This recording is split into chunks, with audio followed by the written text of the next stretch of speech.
occidentale. Même si tous ces phénomènes sont fréquemment constatés en Afrique comme aux quatre coins du monde. Même si tous ces phénomènes mènent tout droit à l'impérialisme occidental. Ils mènent tout droit à la politique chaotique de l'Occident.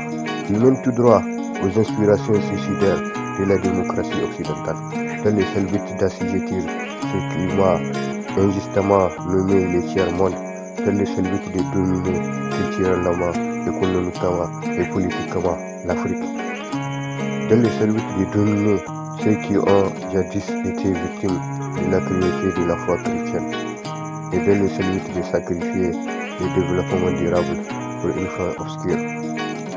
Je suis un enfant du Sahel et je commence vraiment à en avoir marre d'entendre que l'Afrique est pauvre, même si elle n'a jamais cessé d'être polluée et pillée par des gouvernements terroristes qui se cachent derrière l'impérialisme impitoyable de l'Occident. Je suis un enfant du Sahel et comme l'a déclaré un enfant de la patrie, vous ne laisserez pas la patrie sous les chars de l'ennemi. Vous ne laisserez pas la patrie sous les portes de l'envahisseur. Vous serez là à retentira les tirs. Vous serez là contre la nuit et les chiens. Même si c'est vraiment hypocrite de voir les pays dits des droits de l'homme éprouver énormément de difficultés à délaisser les acquis souillés de la France-Afrique. Même si c'est très suicidaire de voir la CEDEAO adopter une posture purement criminelle pour remettre le Niger sous les joues de la France esclavagiste. Même si les médiateurs de la CEDEAO sont au bord de l'épuisement pour intimider le général de brigade qui a libéré les berceaux de la francophonie. Une mission quasiment impossible selon Bako.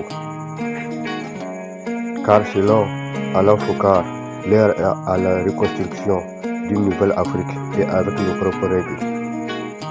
Même si c'est tragique de voir les crimes de masse perpétrés au quotidien dans la République démocratique du Congo, après 80 ans de colonisation belge, après plus de 6 décennies de pillages, de tensions et de génocide, même si l'Union africaine manque cruellement de vitalité face aux besoins quotidiens de l'Afrique et de ses fils, une union qui n'a jamais cessé de succomber face au poids de ses fils, aliénés et malmenés par l'impérialisme occidental, une union qui agonise pour défaut de professionnalisme et de panafricanisme, face au Goma, face au Soudan et face au terrorisme.